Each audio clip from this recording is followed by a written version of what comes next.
we have some very special guests who have come to have this discussion with us tonight, and I am humbled and proud to be on stage and have this conversation with you. Let me introduce the both of them. Let me make sure I have all my thank yous out of the way, and let me tell you a little bit about this series and this programming, Dismantling Racial Capitalism, that we have been working on here for a couple of years. So Dismantling Racial Capitalism is an effort between the Institute of Community Power at the Law School, the Action Lab, the Urban Democracy Lab, maybe some other labs, where we have been trying to have a series of conversations with organizers, thought leaders, people on the left around this discourse in politics of racial capitalism, specifically wanting to bridge the academic and the organizer discourse. What does it mean to take this conceptual architecture seriously?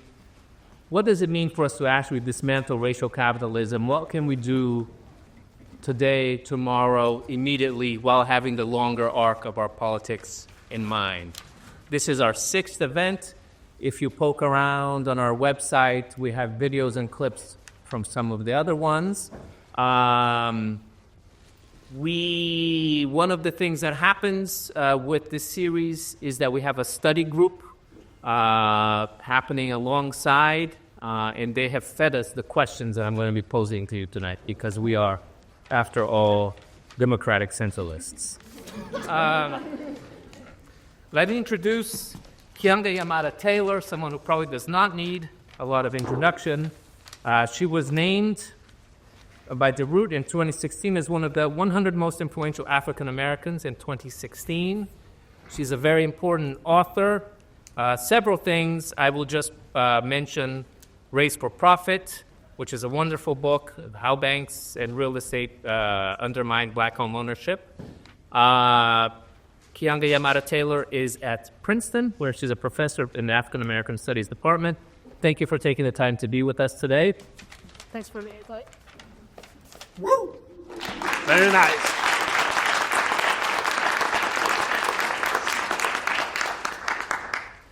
Steve Williams is currently the National Secretary of North Star Socialist Organization. Trained as a community organizer, he worked for more than 20 years at Power. People organized to win employment rights in the San Francisco Coalition on Homelessness from the early 1990s until the 2000s. A lot of people in this room probably also know him from being one of the founders of LeftRoots. He has written several articles, strategy toolkit, and co-authored a book, Towards Land, Work, and Power, Charting a Path of Resistance to U.S.-Led Imperialism. Welcome, Steve. Thanks.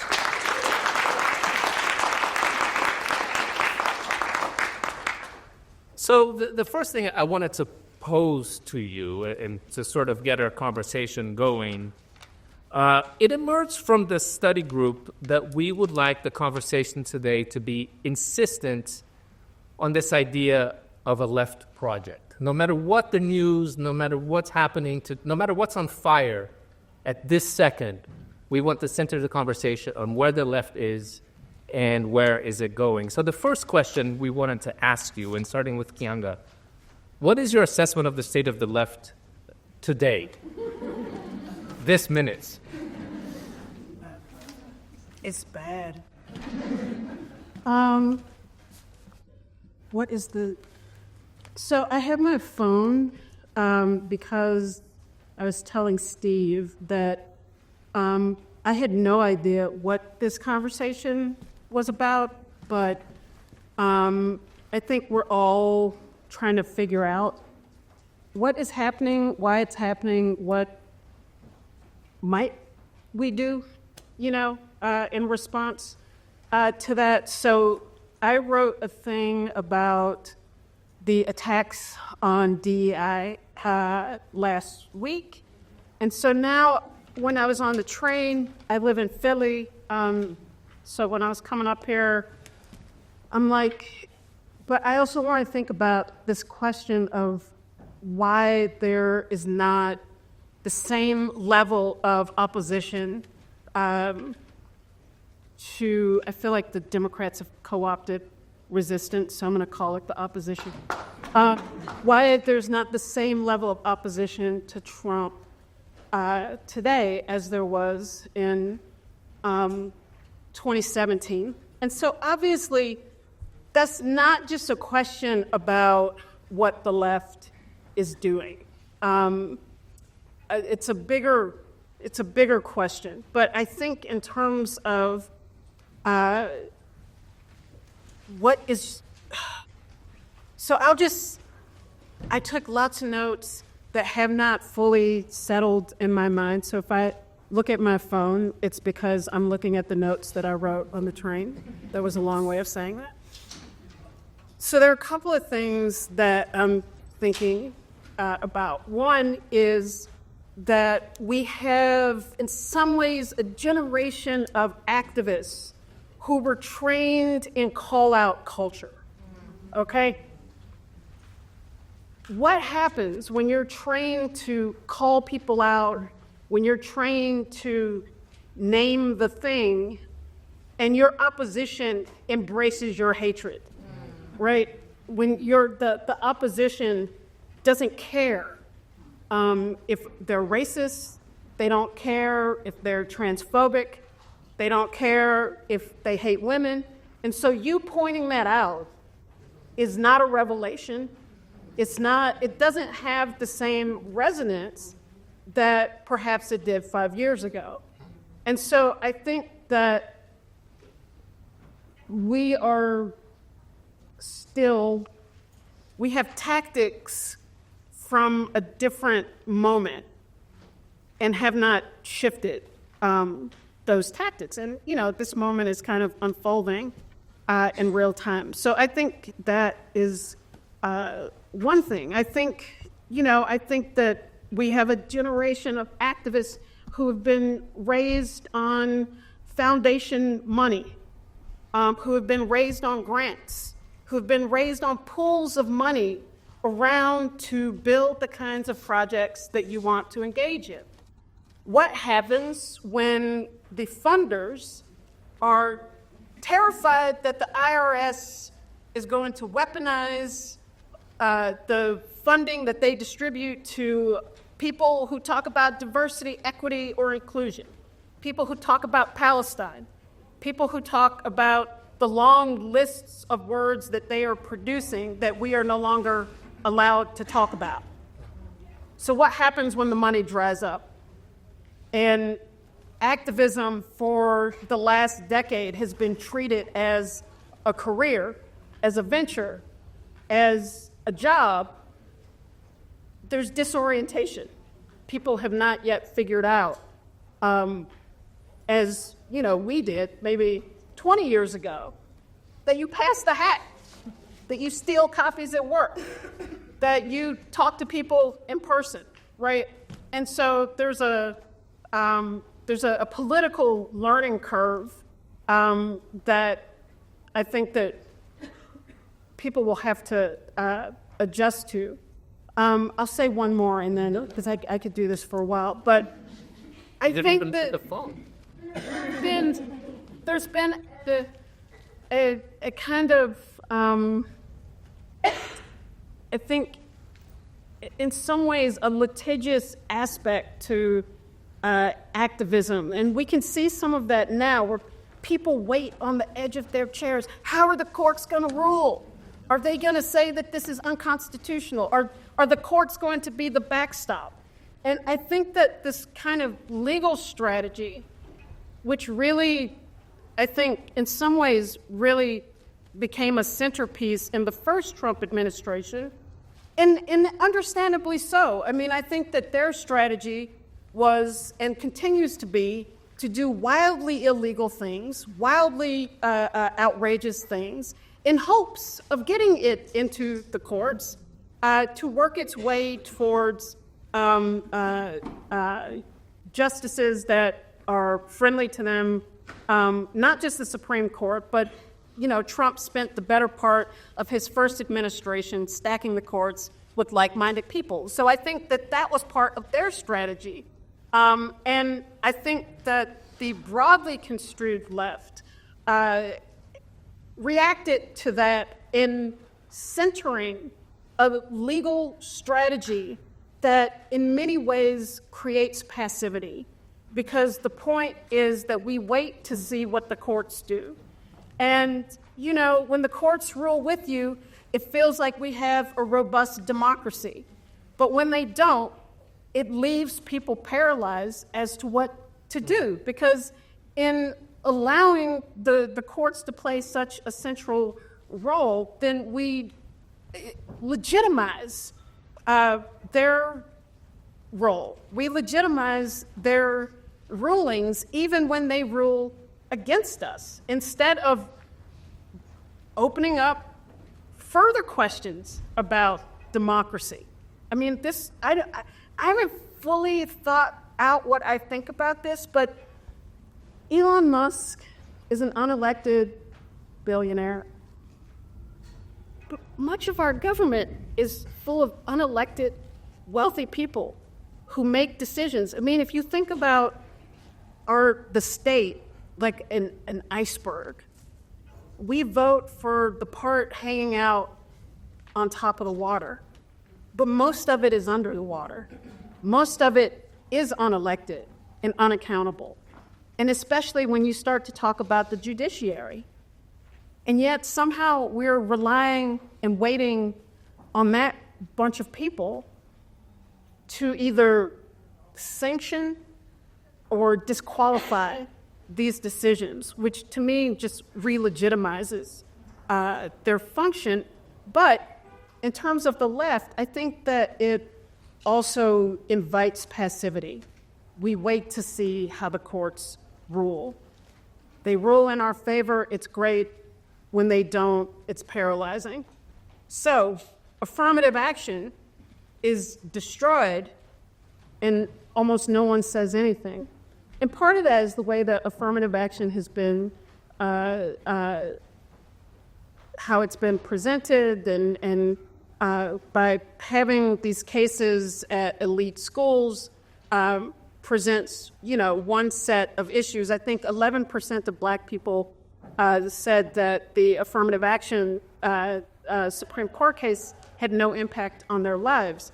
But to me, the bigger issue was not about admissions at elite colleges. It was about the right's continuing attempts to delegitimize racism as the explanatory power that racism has in American society, to explain the conditions of Black life in particular. This is what the attacks on DEI are about, which some on the left are unfortunately mistaken about in cheering the attacks on DEI because somehow it's a diversion from the class struggle. Well, the class struggle involves a lot of Black and brown people who are being cudgeled to death through the use of the attacks on DEI, not only undermining their life chances and living standards, but also reinforcing an idea among ordinary white people that the problem is Black people unfairly advancing in society, or that the problem is immigrants, or that the problem are Arabs and Muslims. So those are just some of the things off the top of my head that I've been thinking about in terms of why there is less opposition right now, and the particular ways that this is shaped by the left in the U.S. And then, there are issues with the last thing. Okay, let's just say about 2020, the massive protests in 2020. The New York Times estimated 26 million people participated in some form of demonstration over the course of that summer. In many ways, I think that was for not just the left, but for millions of regular people, that was our struggle for democracy. And we lost. And is hard to lose if you fight for a decade, and we think about Black Lives Matter as a social movement of some sort or another for a decade now. And if you're in that struggle and you are constantly thwarted by the liberals, by the Democratic Party in particular, it's exhausting, it's demoralizing, and it might lead you to believe that if you can't convince them in a nonviolent grassroots struggle, then you have no chance to convince these racist fascists. And so that also is a moment of disorientation. The Democratic Party's constant efforts to deflect away from the demands of Black Lives Matter. We saw that again with the spring protests around Palestine. The Democratic Party, led by Joe Biden, led by liberal college administrators, led by Democratic Party mayors in cities across the country, leading the assault on Palestinian solidarity activists, treating protests for democracy like it's a water faucet. We'll turn it off here, but now we'd like to turn it on again. And it doesn't really work that way. And so these problems are vast, wide, intertwined, and will take longer than a minute to sort out. So. Yeah, I want to, let's put a pin on a couple of things to return to. I think talking about the Democratic parties or the liberal elites' dismissal of popular demands, popular movements is one thing. I think this thing you mentioned briefly about sectors of the left who are celebrating this DEI stuff, I think is puzzling and worth talking about too. But Steve, I want to turn to you. Where is the left this minute? Right now. You know. Where is, yeah. Well, I think in this particular instance, I'm happy that I don't have deep disagreements with anything that Keaanga wound up putting out, although there's a deep, deep sadness that comes out of that. One of my obsessions has been strategy. And so I wound up going back and reading a bunch of texts. There's not a lot actually written about left revolutionary strategy, which we can come back to. But I found myself reading Sun Tzu. And in The Art of War, he says that one of the first tasks of any army is to know your enemy and to know yourself. And I would say that the fundamental challenge of the left is that we actually don't know who we are. Like, I hear we when we talk about the left, and people are referring to lots of different forces. Sometimes it's revolutionaries, sometimes it's socialists, sometimes it's progressives, sometimes it's the Democratic Party. And it's not just Fox News that refers to the Democratic Party as the left, but some of us talk about the Democrat. If all of those forces constitute the left, I'm not exactly sure that I'm excited about building that force. But there are some of those forces that I think are key to our being able to build strategy, organization that is ultimately necessary for us to win liberation. But if we're not clear about who we are, then we can't fulfill our historical purpose. So that to me feels like a particular, and I'm not trying to be like the word police, like, we have to figure out what the left is and the left isn't. But I do think our ability to be able to be clear helps us make hard choices in the confusing and changing moments that we're in. That, to me, as a starting point, if you're not clear who's in the left, then the state of the left is hard to diagnose. Look at that. We had technology. So I do think that we'll be able to figure out who is and who isn't part of the left. Now, in figuring out who's part of the left, that doesn't mean that we simply isolate and only work with left forces. We have a task of building broad. But our ability to be clear about what a left project is sets us up to then be able to take on those tasks. That's one challenge, I would say. I'd say another challenge is that what is talked about the left right now generally thinks about politics as if it's a debating salon. Like, we will put out statistics, we will put out facts, we will put out arguments, convince people to our side, as opposed to seeing this as a conflict. The right one is very clear about who's on their side and who's not. They also engage in politics as if they are engaged in a fight, which I don't think we do enough. So one, when we talk about the left, I often get the sense that we're essentially engaged in an ideological litmus test. What do you believe? I would say that that is one component of what it would mean to be a leftist.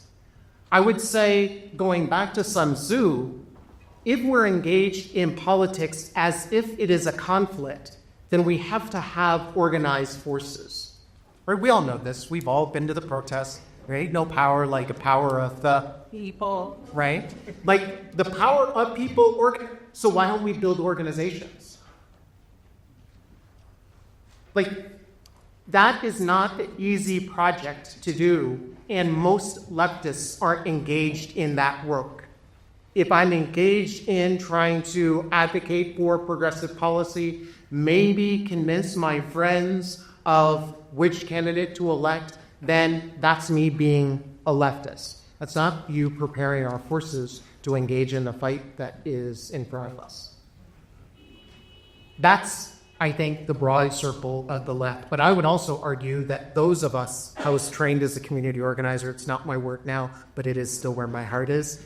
Those of us who are doing that work are liberal in terms of how it is that we engage in the work. And I don't mean that like in the card-carrying member of the ACLU liberal way. I mean it in the sort of Maoist, sort of like, this is not good practice way of liberalism.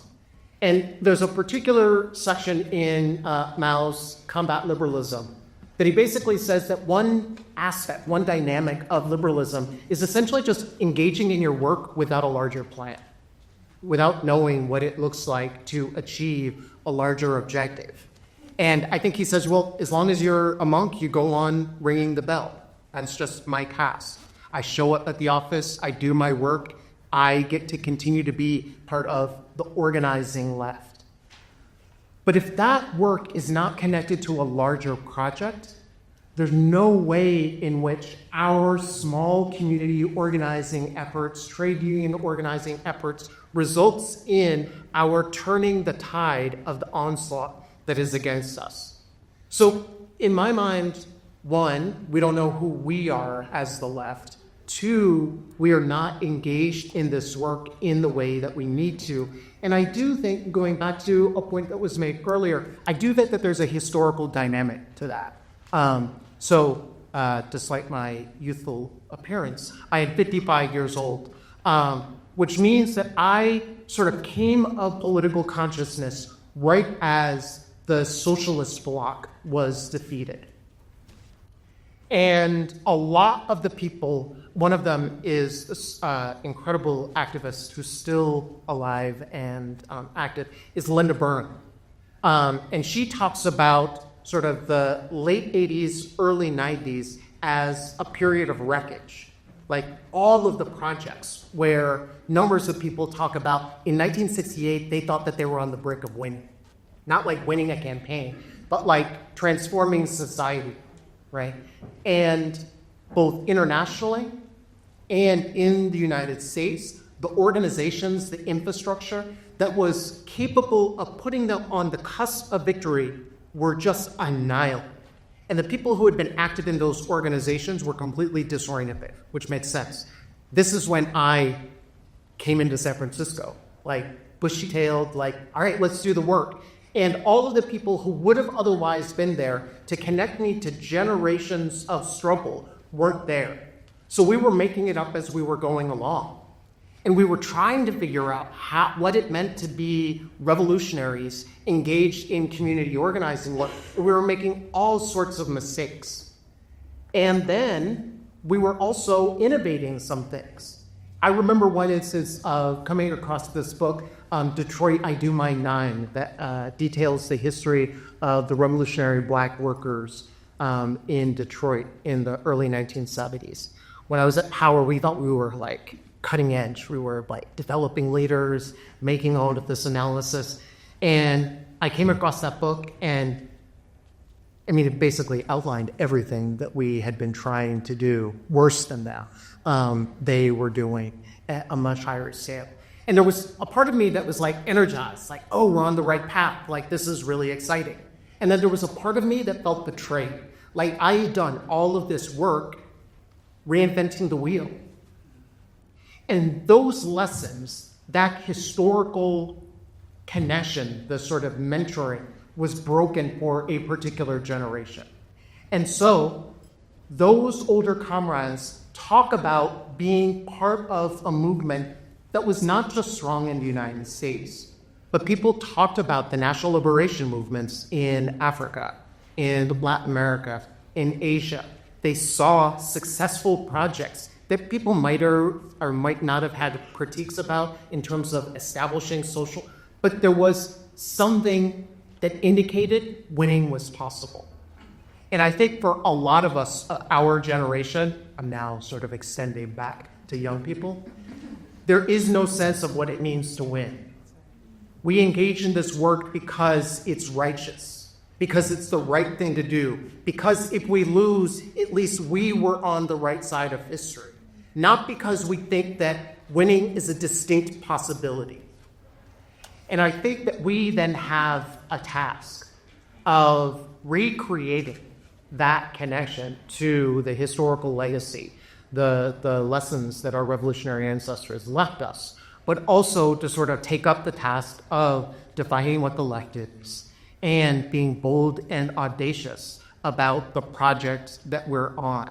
So the conditions have changed. Things are daunting. We can sort of talk more about that. But I think one of the things that is historically unique for us is that we don't actually have the choice of just weighing small stop sign victories, because the ascendancy of a fascist movement in this country means that even those small gains that we wanted to win 5, 10, 15 years ago, that those aren't on the table. The real question is, what does it look like to reorganize society? And the Trump and MAGA coalition have an answer to that. It's horrific, heinous, and completely off base, but they actually said we're at a historical tipping point, and we need to change things structurally. The left has not developed a platform that acknowledges the fundamental structural crisis that we're dealing with and starts to point to, this is what it looks like to win. And I think when we, and I say this as, we will ultimately need to organize a movement of millions, of hundreds of millions. But it will start with some small core group of people who are like, fuck this, we're going to take this on. And I think until that group comes together and says, this is us, this is our project, until we're able to situate ourselves in different regions, in different sectors, but understand the connection to one another, then we continue to go around the carousel where we lose and we're confused about why it is that we're losing. Wow, wonderful. I know Keaanga has some thoughts that she's been but I want to pick up on something that both of you alluded to, which is both of you talked about, and by the way, despite my youthful appearance, I'm also your generation believer. I was walking around the streets of Berkeley after the fall of the Soviet Union, wondering, what is this people? Yeah. But both of you alluded to, you talked about political learning, you talked about reconnecting with our revolutionary ancestors, looking abroad. What kinds of things, I don't know if it's a laundry list of successful things or learnings or lessons, either from the last few decades that we feel like we should be productively connecting with as the left? I am especially curious if there's stuff that you think about and see it and hear out from other places. You know, there's people from Brazil here, but one of the things that's striking about this particular moment here, it does feel like this fascist clown learned from the fascist clown who was in power in Brazil for 4 years, who realized it's very difficult to pass policies. It's much easier to destroy things and defund things with the power of the pen.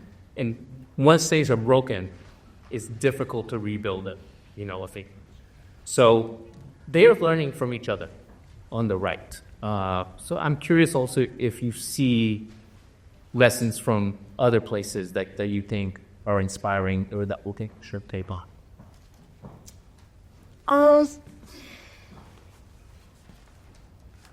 I do want to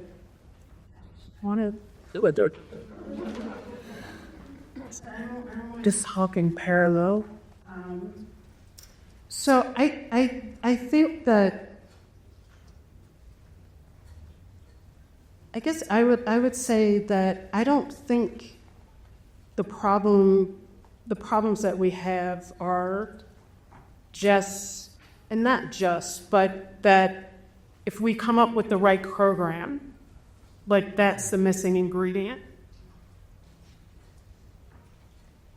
I think that there are things beyond the control of what we do that complicate what we do.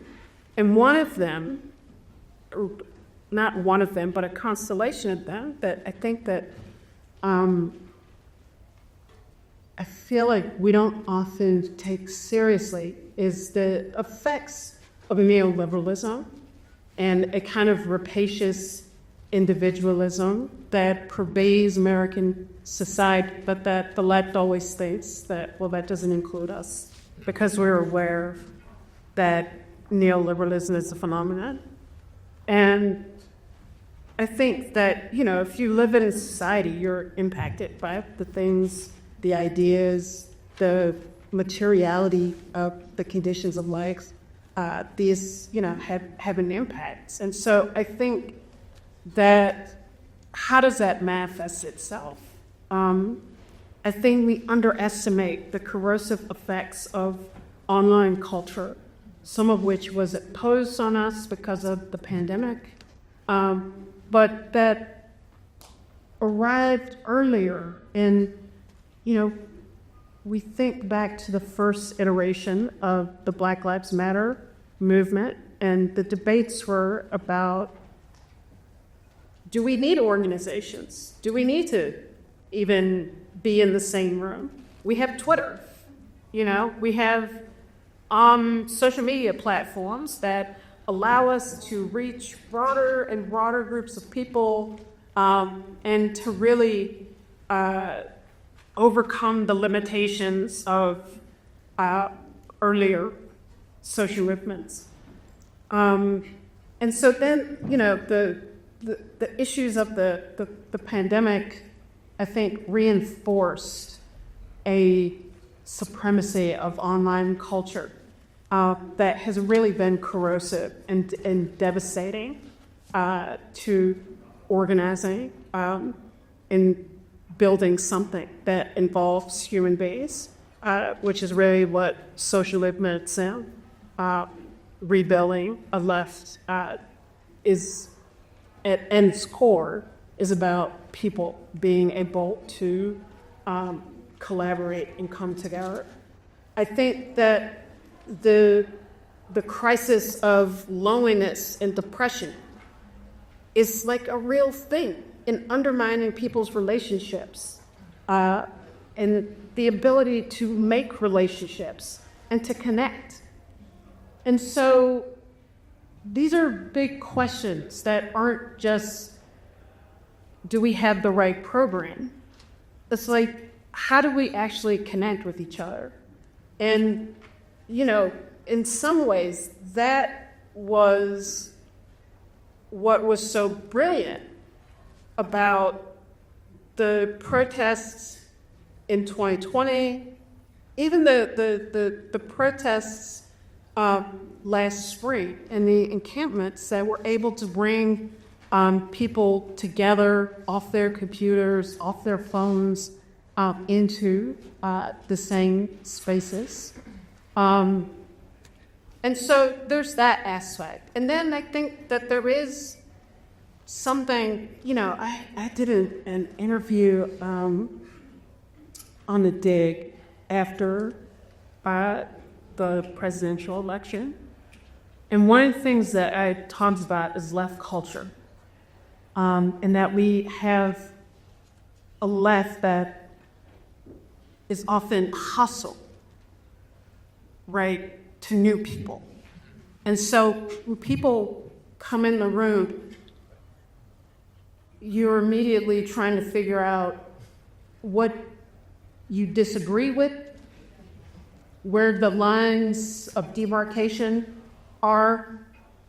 And it's just, it's a problem, right? Like at its basic core, it's a problem. And again, we can have the right analysis, the right understanding of things, but people come in the room and you're, waiting on them to make the first mistake, to misgender someone, to not know something, to say the wrong thing, to excommunicate them or to humiliate them. Then it's like, what are we doing, right? And I remember having this debate in 2017, when there were millions of people marching around and, everyone hated the fucking Women's March.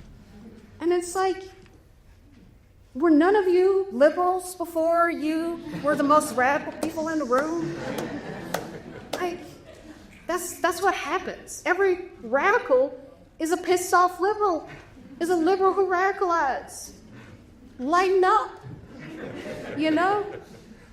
But there's this smugness that we have to get over if we're going to build something bigger than the 12 people who agree with us.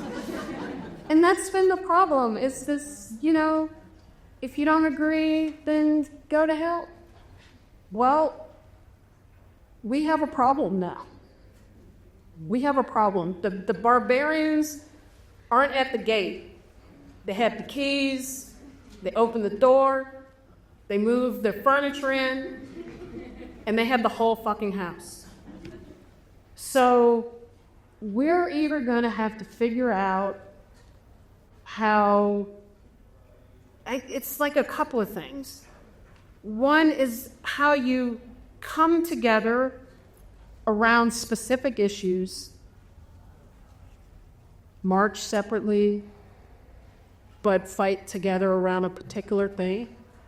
You don't have to be a revolutionary. You don't have to be the most radical. But do you want to change this one thing? And can we organize around this particular issue to win this thing? So there's that. Coalition, united front, whatever you want to call it. And then there is the issue of building organizations that have easily identifiable entry points, that create spaces where people can talk, people can think, people can collaborate, people can assess. Did something work?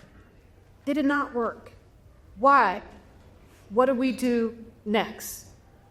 And so to me, this is one of the tragedies of really the last decade, is that with all of the money that circulated, all the people who were activated in some form or another, we really have left the last 10 years.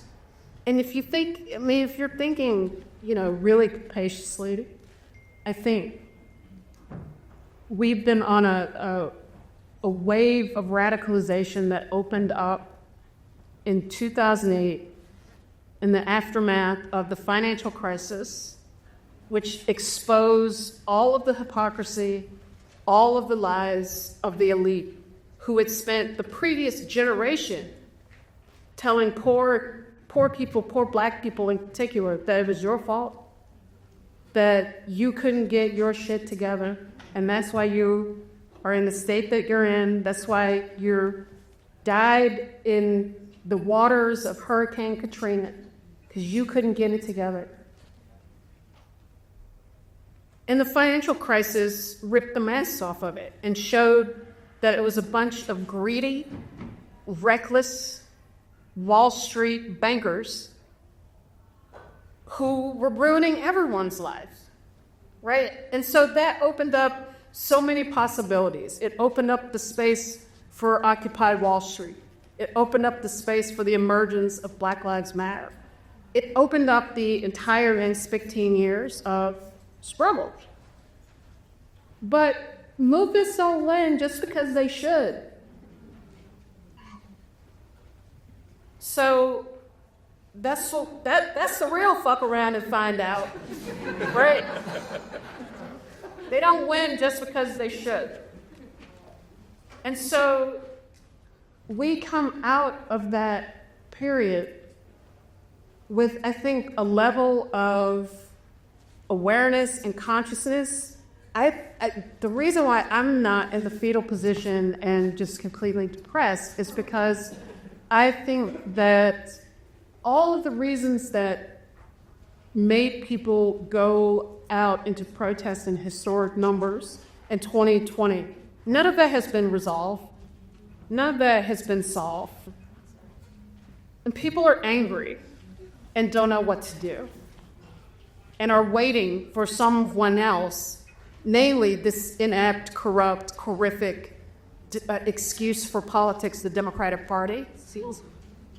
And so most people don't know what to do. We just spent a long time marching around in the streets and nothing happened. On Saturday.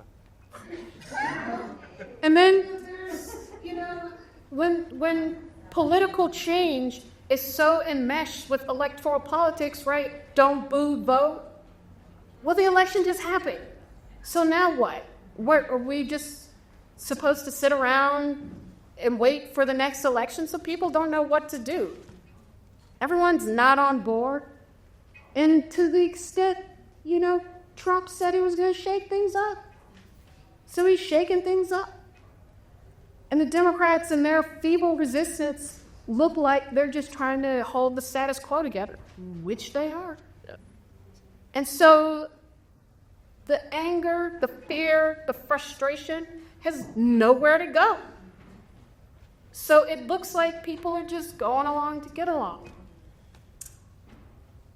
So I think that we have to understand the circumstances within which we are organizing to respond to that as well. I mean, we have to have political clarity and, long-term goals, short-term goals, understand the relationship between short-term struggles for reforms and possible long-term social transformation.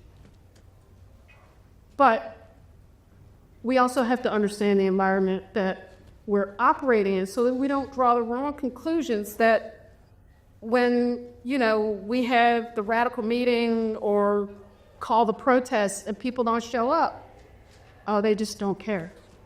I'm the only one who cares, right? So I think it's all to say that it's complicated. So we'll come back to that great question that you asked 20 minutes ago. Back up. And so, to not be in conversation in parallel or whatever it has to be in conversation, I don't think you were suggesting that I was saying this. I want to be absolutely clear. I am not suggesting that all we need is a program. And in fact, a large part of why I wanted to spend so much time talking about organization, some do and sort of need to build stuff.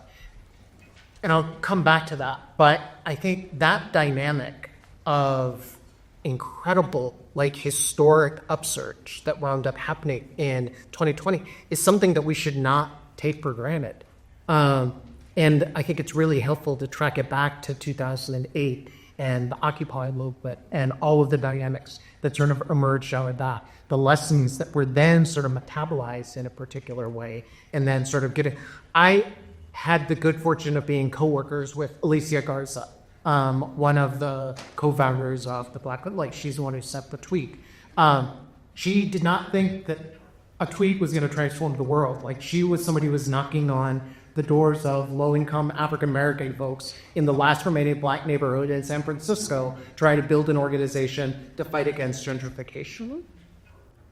And I think one of the things that she was amazed by was the incredible upsurge in the number of people who were out on the streets willing to sort of take incredible action. The fact that like Black Lives Matter made it onto Scandal. Like she was just sort of like, what is going on right now? And I think the thing that was heartbreaking for her, I know was heartbreaking for me, is how many people we lost. It was like a wave. There was this incredible sort of incur, and then people left. And it was because there weren't submission organizations to be able to catch people. And now a lot of people are thinking, okay, well, because of the nature of the conditions that we're in right now, some egregious thing is likely to happen such there's going to be another upsurge. We're probably not going to be responsible for it, but the question becomes, are we able to catch people?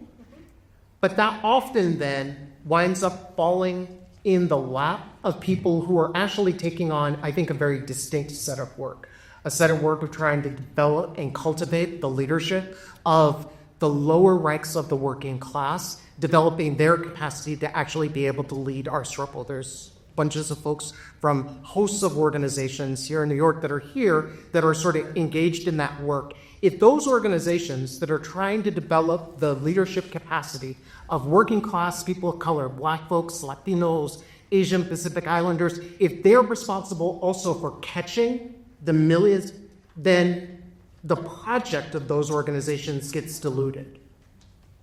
And so I think one of the historical legacies that we fall into right now is we're actually not clear of the different roles that different organizations in a vibrant movement ecosystem should be playing in relationship to one another. So I think partially that's contributed to, through the nonprofit industrial complex, the way in which people wind up competing with one another for funding. But ultimately, the problem with that grows, I think, out of the fact that those organizations don't have strategic clarity about what it is that they're supposed to do. So their activity is dictated by the guidelines of the program officers of foundations. In my understanding, organizations in the 1960s got lots of money from lots of different sources, including Marlon Brando. I'm pretty sure that Marlon Brando was not in Central Kennedy meetings developing sort of the strategy of what the Black Panthers were going to be doing.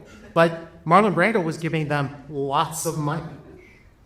I think our ability to develop clarity actually puts us in a position where we're then able to, it's not a guarantee, but it puts us in a position to be able to build with people more broadly.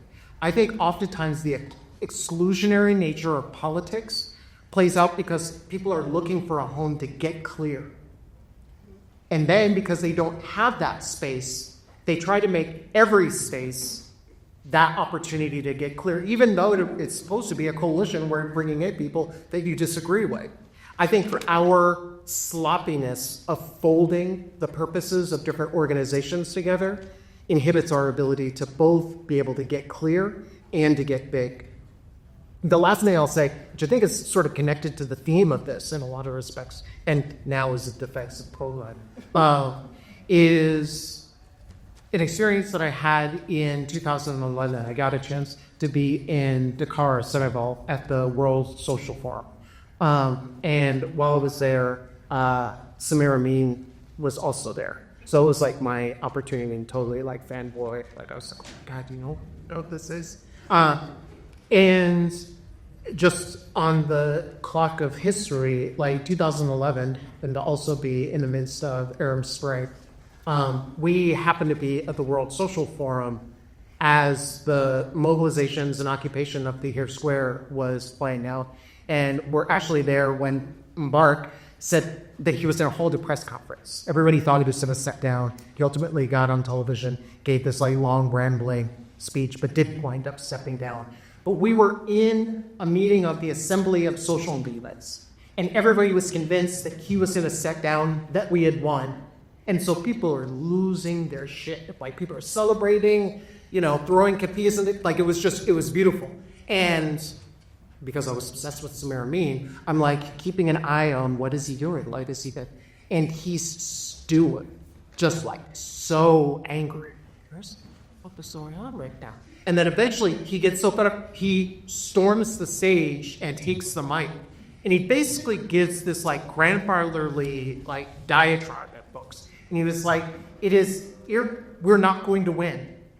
It is irresponsible for us to think that our mobilizations in deposing a dictator, which we did, that the void that results from that is going to be filled by us and not by the right, who has actually developed infrastructure, not just political apparatus, but they connect it to social organization. People who don't even see themselves as part of a political project, but understand themselves connected to the Muslim Brotherhood. That's who's going to wind up. I mean, he's like presaging everything that winds up happening. He says that our task, yes, is to be able to create disruption, but we have to fill the voids that ultimately wind up getting created.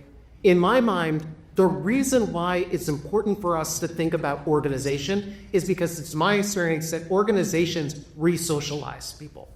The dynamic of neoliberal individualism is so pervasive throughout a society, but it's also pervasive throughout what we would talk about as the movement. So I'm now part of this organization, North Star Socialist Organization. We like to think of everybody as being super disciplined, super committed, and we'll like put out a call for, hey, who can make it to this meeting? And it's crickets. It's like, comrades, literally, all you have to do is respond to a signal message. Like, this is not terribly complicated. And I think it grows out of the dynamic that people are not accustomed to the level of support, accountability, or discipline that we ultimately need for folks. That is an important diagnosis of where we are, but we shouldn't be resigned that that's where everybody's going to wind up staying. It was my experience in LeftRoots that part of what we wound up doing, part of the intervention that has to happen through the left, but not just broadly in society, the left, but through organizations, we actually have the mechanisms to be able to change people's behavior. And by changing people's behavior, they start to see themselves in relationship to other people differently. That, I think, is a project that the left has to take up in order to be able to deal with the level of alienation and fragmentation that exists in society and ultimately is going to be to our doom. But there is something that we can do about it. And I think a lot of what we've focused on, a lot of what certainly I've been focusing on, are the internal challenges to the left. And in my mind, the challenges internally they don't sort of outnumber the external challenges. Like the external challenges are canceling. But what's important about the internal challenges is that we actually have decisive power to be able to transform that. And I'm a hypothesis that by transforming some of the nature of how we relate to one another as leftists, both holding a level of accountability, but also providing support for people to do what we need them to do, that by doing that, we create a set of forces that are then able to have conversations with domestic workers, with security guards, with folks who are currently unemployed or working in the underground economy. Like, that requires a level of discipline that sort of, I was telling Keaanga, like, I think hammer and hope is the best saying that's come out of the movement in like the last 20 years. And everybody knows, but it's a reference, I think, to Robbie Kelly's book, Hammer and Hope, which I think those small group of sort of uppity Negroes in Harlem were like, you know what, we have an analysis of what's going on in society. There needs to be multiracial working class organizations built in the South in order to be able to transform that. Well, we could do two things. We could either click our heels together and hope that that ultimately winds up coming together, or we can send people who are not actually prepared to do it down to the South and expose themselves to incredible danger, make a whole bunch of mistakes in the process, but then take on the project of building these organizations. In my mind, that sort of cadre organization gave people not only the clarity, but also the sort of ganas, the commitment to sort of do some set of work that was incredibly difficult to do otherwise. And they didn't do that on their own. They did that in a collective that took on the project, and I would argue changed history. And the last thing that I'll say, probably said that before, but this is a trick I learned from Fidel, is that in my mind, learning some of those past lessons, like the incredible sort of inspiration that comes from, I think, some of the social struggles in Brazil, looking at the mobilizations, like learning from the MST and seeing how they're able to mobilize millions of people. Having conversations with folks both who started the MST and who played a role in leadership, like, they're not normal activists. Like, all of them have been trained as leftists. They're clear about what their vision of society is, and they see the MST, they see MABE as vehicles to then be able to move towards that. Now, I think it's that level of clarity that ultimately winds up being decisive in terms of some of the action that we can take collectively to then have a transformative impact on the conditions that we're dealing with now. If you listen to Fidel's speeches, one of the things he was great at, he would go and go and go and kind of always stick the landing. So that was excellent. I'd get into it. Very good. So, I wanted to ask you maybe to respond. So it feels like one of the things that alive in our conversation is this idea we have to build organization of power specifically, right? It seems like Democratic Party is a garbage vehicle that's been sucking our energy and censoring our democratic impulses. It seems like there's a criticism about foundation officers-driven priorities, co-opting movements. It seems like there's a criticism of our culture of the left. One of the things the MST talks about, especially all the time, is they're very intentional about bringing people in. Right? When you go to MST meeting for the first time, there isn't, you're not canceled for not knowing what dialectics is or whatever. But I wanted to, I ask you, Keaanga, first, both of you, what does this organization building look like for this moment? And is it rooted in some of the things that are still exciting? Parts of the labor movement, the tenants movement, tenant unions, but where do you see some of that, and where do you see this new organizational work being most needed? I think, what kind of organization? I don't know, to be honest. I was an organizer for 30 years before I decided to go back to school and get a job of a different type. So, I have opinions about organization, but one of them is in thinking about this movement over the last decade, and not just Black Lives Matter, if we think about it as a social movement, not just an organization, but I think that one of the things that we have to have in whatever kinds of organizations we're trying to form is democracy and actual accountability. And so one of the things that many of the activists connected with Black Lives Matter organizing would talk about is we're leaderful. There's no particular leader. We're all leaders in this. And you get the sentiment, right, that, there was very much resistance to replicating the hierarchies of previous organizing efforts. This was part of the horrible phrase, this of your grandparents' civil rights movement.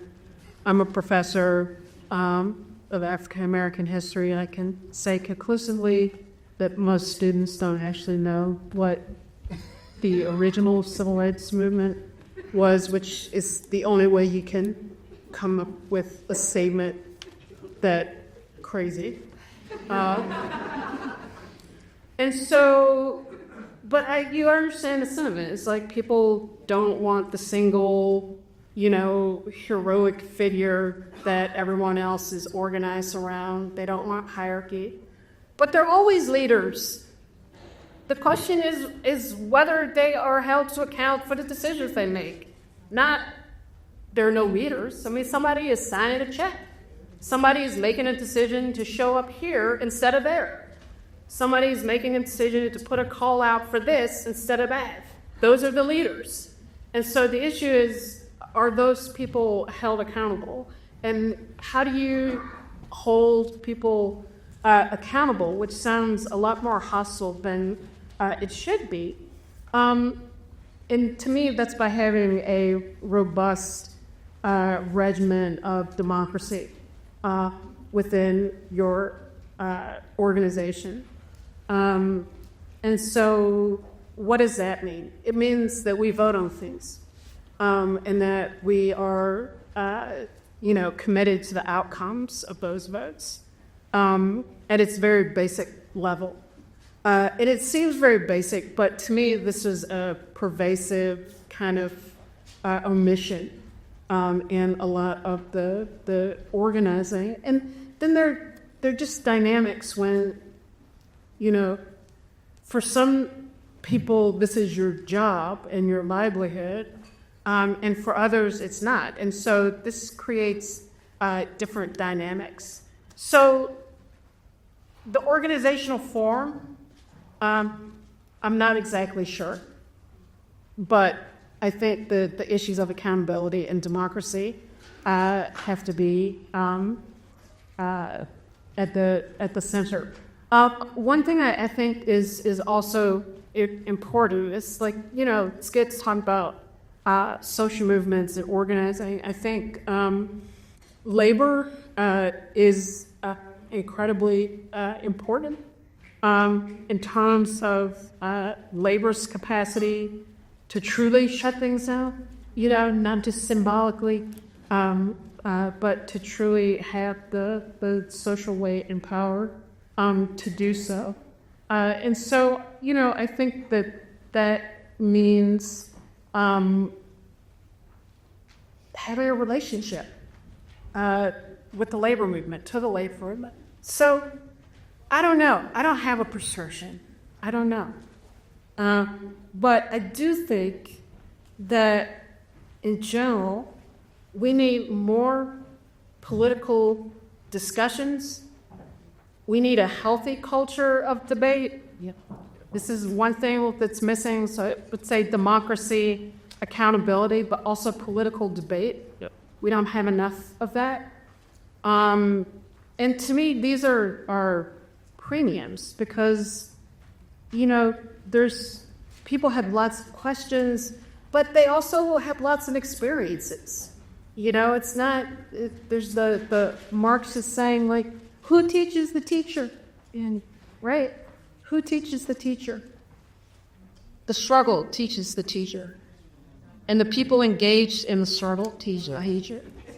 So there's not this kind of one-way transmission belt, where we distill the knowledge to the quote-unquote masses. So I don't know what that looks like. I think that there's a lot of times that struggle is small and feels insignificant, and then there are things that happen that, are huge and it doesn't really matter what we're doing. It's takes on a life of its own. But I do think we have to be able to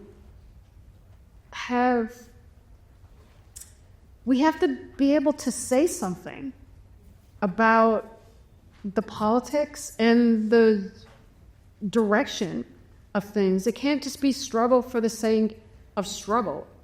Like, we actually have to change things. You know, like, that is the point, right? Is to not just analyze the problems, to list the problems, but the point is to actually change these conditions. And so some combination of that. Robin Kelley talks about study and struggle. That's important. That has to be tied to accountability and democracy.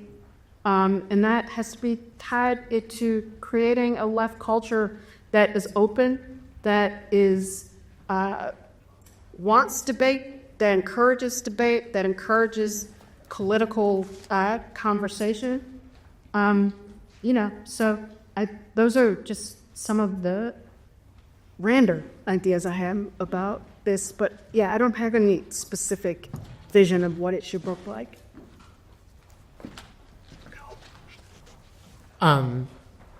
Yeah, I really appreciate that. I wish I had a prescription of sort of this is what we need to do. But sometimes it just feels like everything can start.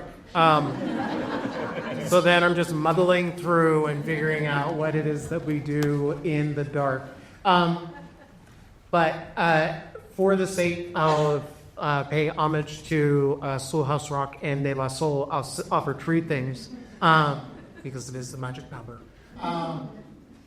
The first is that I think We're old. see, because just De La Soul wouldn't actually know the age, but Soul House Rock, yeah. And I'm not going to sing the song, but I do think that we all need to find spaces to be able to get clarity. Like, this is hard work to do. It is harder to do now than it was 3 years ago. So if we're not readying ourselves for what is to come, and my guess is that what we have experienced over the last 20 years doesn't really prepare us for what's coming. If we're not clear about that, it will be easy to turn tide. So we need to find spaces to get more clarity, but that alone isn't sufficient. So then I think part of what we need to do is to take on the project of inviting people into the left who haven't historically been thought of as part of the left. And I think there's lots of organizations, like there's Comrades Brown Cow, from bunches of organizations here that are literally building tendencies, that are talking to people who don't think of themselves as the left, but they know that they have problems in their lives. And for the most part, nobody's talking to them. Or at least that had been true up until recently, where now other people are talking to them because our forces have taken them for granted. Now we get to go and sort of contest. And I would say that some of our project is to begin inviting people who don't really have another option around trivial reforms into our political projects and get them to play leadership roles. And that doesn't mean setting people up to sort of like just be a spokesperson at this action, but actually developing people's capacity to be able to offer leadership throughout all of society. Again, telling a story. I think it was 1997, I got a chance with a few comrades to go to South Africa to the South African Communist Party's Congress. It was their first Congress after the Free Inventions. I was still in my sort of like just coming out of my liberal phase, so outing myself as a disgruntled liberal. And I was still sort of like anti-intellectual. Like I was refused to read Lenin and Marx because I couldn't understand how welfare recipients would actually be able to move through that material. Find myself in this room of 900 black South Africans, all of whom clearly and proudly identify as communists. And my mind was whirled.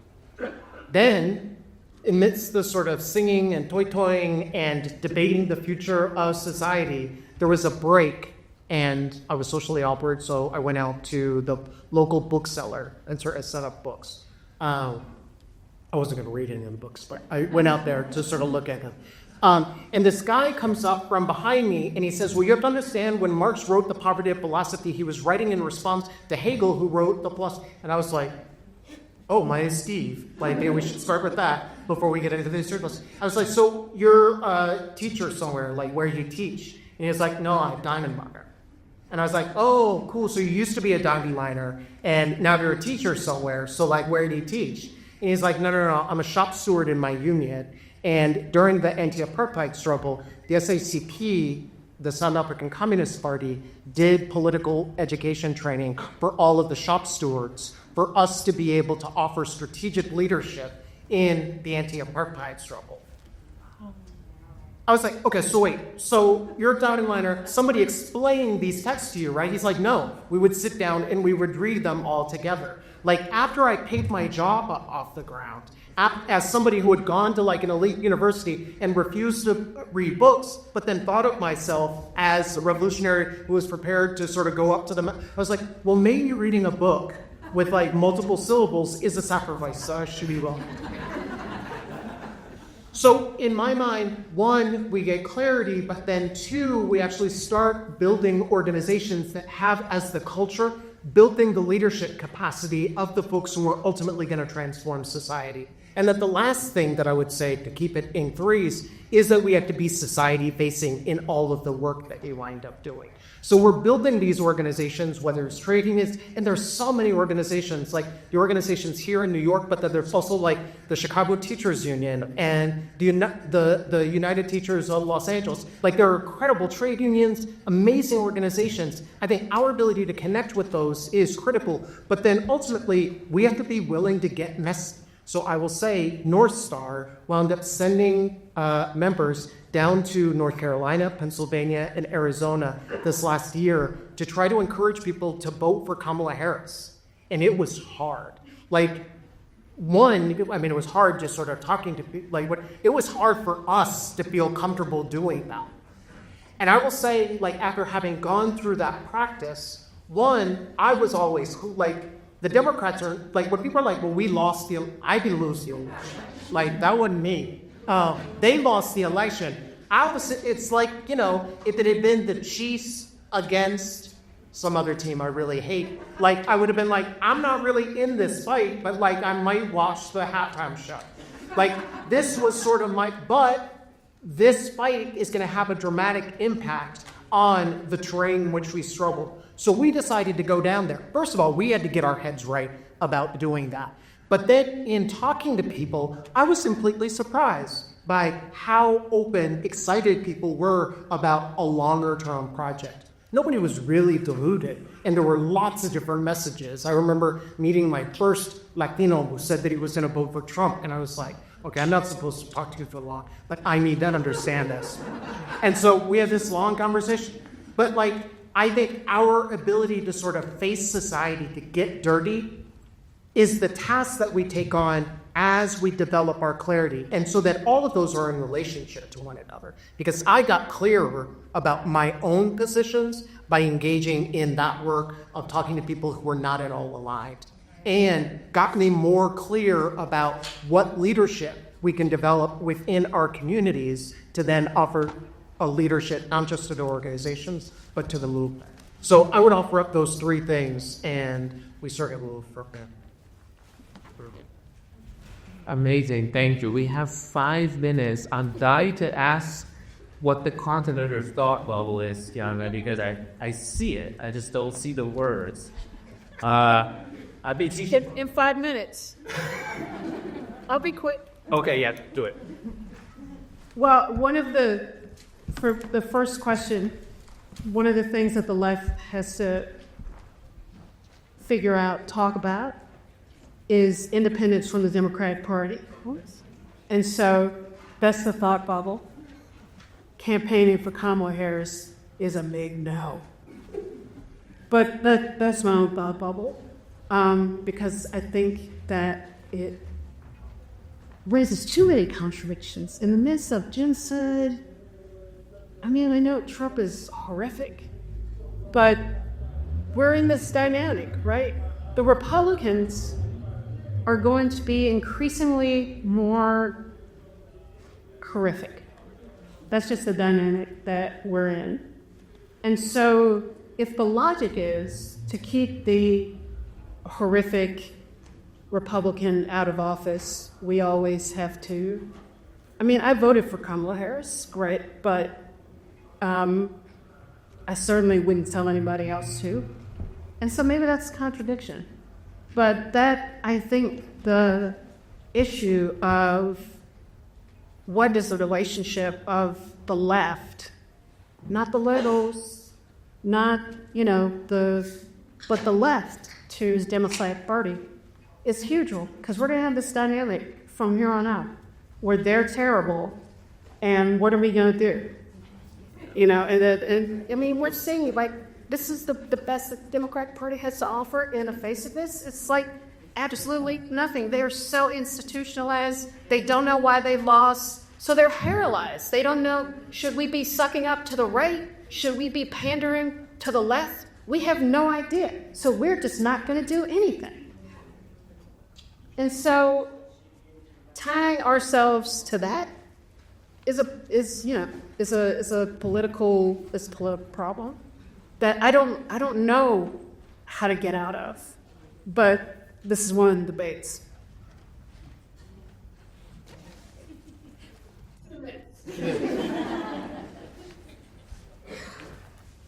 So not to be in parallel. I think it's a real challenge. And I think we went into it thinking that the Democratic Party is a site of contestation. There wasn't a delusion that they were going to be the vehicle that gets us to liberation. But in some ways, we were trying to draw lessons from the Chinese Revolution. And I think broadly having a unity front orientation, where the Chinese Communist Party was making an alliance with the Kuomintang to get the Japanese out. And there weren't just political grievances, but like the forces on the other side were literally attacking, massacring the communists. And they were like, yeah, but we still need to build an alliance of that because we're too weak right now to do what it is that we need to do. I think that level of clarity of, okay, this is where we're going. This is who we are, having a sober assessment of where we're strong, where we're weak, that puts you in a position where you make some difficult choices. And it's not to say that it was easier or even that it was ultimately the right thing. There are too many comrades from countries around South America, Chile, Argentina, that were telling us stories of this is what it looked like when the dictator took power. This is how the conditions of our struggle were transformed. We're like, oh, I'm not trying to take a helicopter ride. And so I'm willing to do this distasteful thing because I want us to build independence and autonomy, not only from the Democratic Party, but all of the liberal apparatus, but also being clear about what power we do and don't have right now. When we're strong, we get to make easier decisions. Where we started was that we're weak, and so we make messy decisions that don't have a guarantee of turning out the way that we want. And the last thing that I'll say is that I do think that if we all, as leftists, there have been enough head nods that I will start using we comfortably, but if we start to approach our work as social scientists, where we're making hypotheses, right? Like I remember my kid was in second grade and he wound up coming back singing the song about the scientific method, where you make a hypothesis, you do an experiment, you gather the data, and then you learn new lessons and you test. I was like, what do you do? This was, the teacher was solid. Too few of us actually approach our work in that way.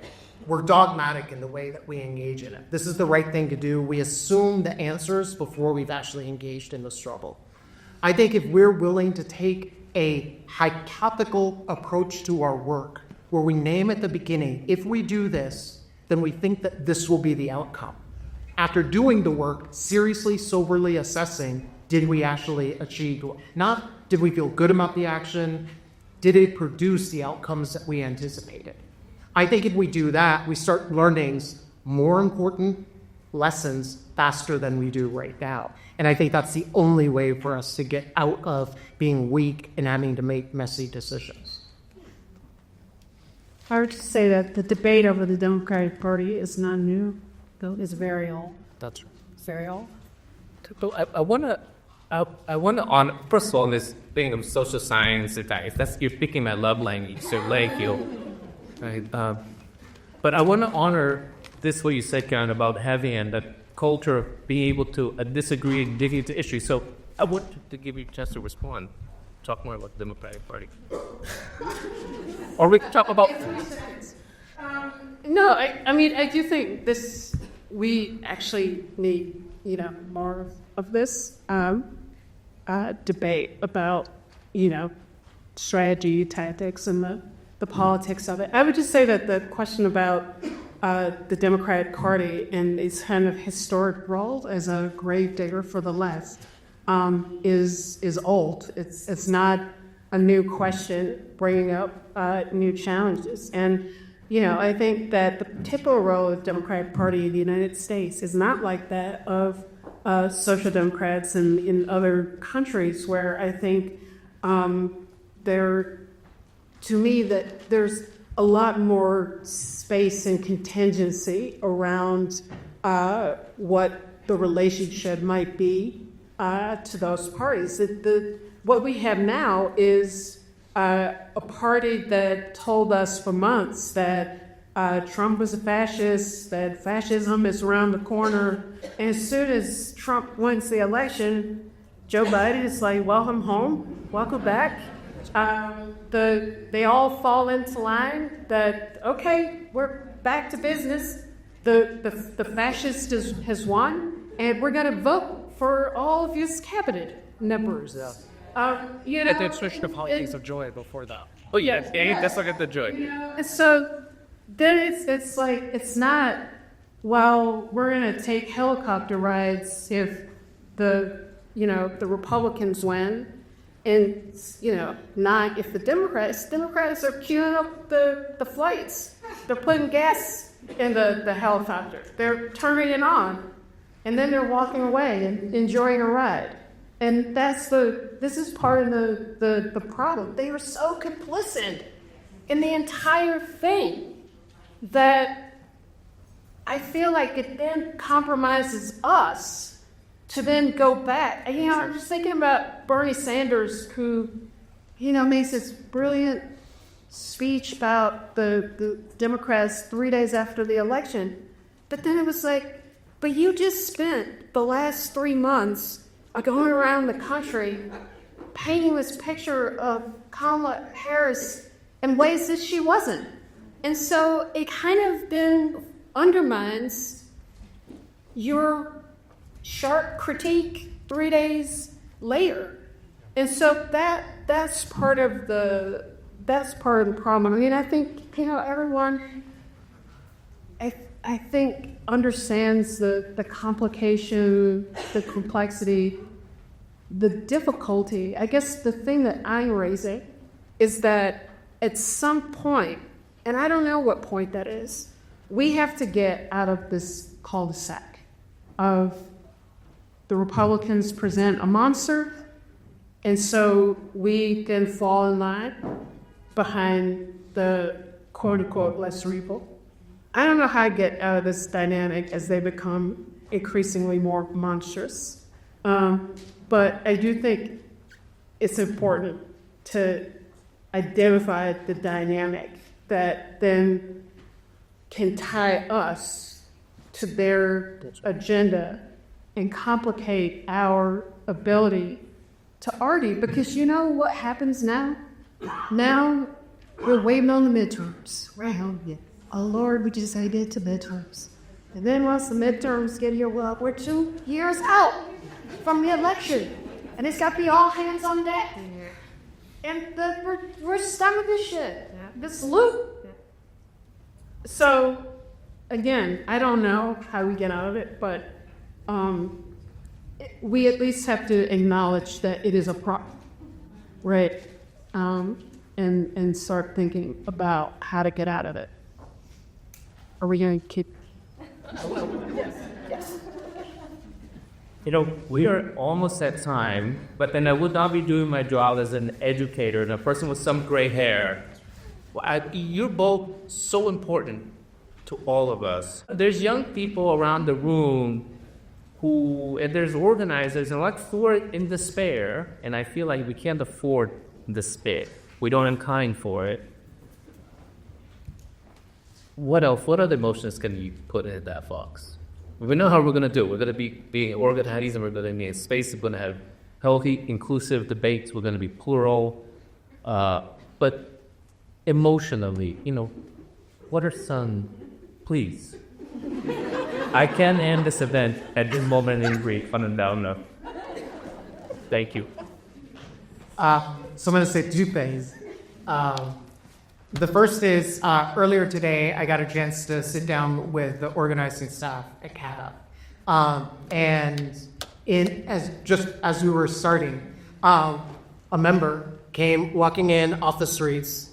I mean, I'm from San Francisco. It was cold. It was like dank, Their office has no windows. She came in and was like, I want to pay my dues. And she wasn't saying it in English. She said it. And for me, it's like, oh my God. I want to give you money. I'm making big assumptions right now. I'm assuming that she didn't have a lot of money to begin with. I want to give you money because I believe that my doing this is actually going to make my life and the lives of people around me better. That happens in this society, to me, is like, oh my God, there's something happening. And I know that there's so many instances of that, but I'm like, okay, there's a glimmer. That's just a number. The inferno that I refer to all the time, for me, my revolutionary ancestor that I have troubling imaginary conversations with is Amilcar Cabral. And for people who don't know, I would strongly encourage you to find and read this book, No Fist is Big Enough to Hide the Sky. But 6 people in the Portuguese colonies of Cape Verde, Guinea-Bissau, were like, this is fucked up, and this has got to end. 6 people. We're going to build an organization that is capable of ousting the sort of aging, decrepit imperial power who literally has nothing else other than its Portuguese colonies in Angola and Mozambique as well. So we'll be desperate to hold on to them. They engage in a series of struggles, start off nonviolent, and then ultimately turns to armed struggle. The Portuguese regime ultimately drops more bombs, I believe, per square mile in Cape Verde, Guinea-Bissau than the United States dropped on Vietnam. They were desperate to hold on to those colonies. Not only did they build a movement that was capable of liberating part of the territory, beginning to create an imagination of what a post-colonial future might look like. When they captured Portuguese soldiers, they said, you had no business being here. Your country is ruled by a fascist dictator. What you should be doing is dealing with the conditions in your country. So then, in less than 10 years, or maybe it might have been exactly the 10 years, they were successful in not only ousting the Portuguese regime from Cape Verde, Guinea-Bissau, and being able to declare their independence, but the soldiers who had served in Cape Verde, Guinea-Bissau went back and contributed to overthrowing the fascist dictator there. Okay, so wait a second. You're telling me that these 2 African countries that I've never heard about before not only defeated a fascist regime that was colonizing parts of Africa, but they also contributed to the why have I never heard their names before? And so, to me, that is possible. And this question of short-term, long-term, it was 6 people. 10 years later, they win. If it's possible, then I think we can do it. Now, we operate in very different conditions. The terrain is, I think, shifting more quickly now for us.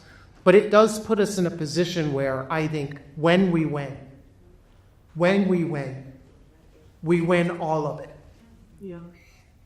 If they were even to do it with those small resources, then what is possible for us is unfathomable. And I don't need to see it, I don't need to taste it right now, but I actually believe that we're going to wind up getting there.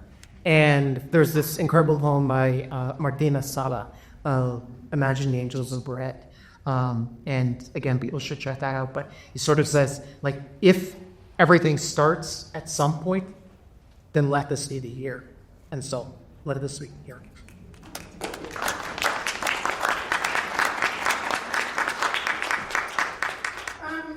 Just a few things. I think that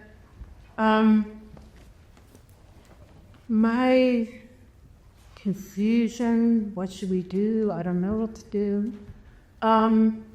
is one thing, but there are plenty of people doing things. There was a really inspired demonstration. I think it was somewhere between 5,000 and 6,000 people in defense of trans kids, of trans people here. A couple of weeks ago, I saw this wonderful video of black teenagers chasing neo-Nazis out of Lincoln Heights, suburb of Cincinnati. The Nazis were marching through the neighborhood and ended up being chased into a U-Haul van that police showed up to escort them out of. So there's like people, it's hard for people to see each other because the Trump is, as he does, hanging up all his face. The media loves it, part of they want he back in power so that, Joe Biden hid from the media for his entire presidency, and now they've got daily pressers, and so it takes up all the space. But people are doing things, and they want to fight, and they want to struggle, and that's important. In a weird way, for me, the ferocity of the right's attack is because we achieved so much in the last 10 years. And it is, a lot of liberal pundits have a million things to say about the left and demonstrations over the last decade and how people organize. But Black Lives Matter is a kind of broadly construed social movement, transformed our understanding of racism in this country. It made the political establishment acknowledge systemic racism, institutional racism, which, they responded in creating fake, programs to address. But the response, the struggle that forced that transformed the ideas and politics of ordinary people. The reason why the right has gone crazy is because there are so many young white people on those protests in 2020. That's right. There were demonstrations in Portland, Maine, where they're like too black. There were protests in Boise, Idaho, and they freaked out. Well, Scott Walker, former governor of Wisconsin, right-wing lunatic, was like, if we don't get our youth back, we will never win another election.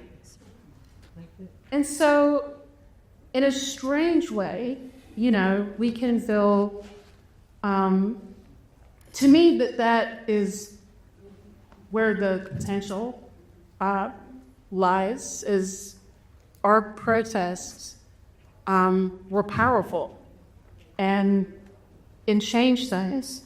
And they didn't go far enough. But, that happens with movements. And we have to figure out how to go further. And then the last thing is super corny. But my kid, I said he was 8. He just turned 9 before 5. Right, so we're this. He he goes to this weird choir school in Philly because that's what you do. See kids, weird choir schools. But he's just got like the coolest group of friends that are black, that are Chinese, that are white. And you realize that they're carrying all this shit around, you know? And that's a good thing. And, you know, to me, that is inspiring. So I have lots of both. You know, we have to figure out how to be effective. But that's different from just feeling like we can't win and everything's horrible. And, you know, that's not what this is about. This is about how can we be effective in pulling together the mass of humanity who actually agrees with us to believe that we have the right to live better than we do currently. Beautiful. Thank you. Thank you.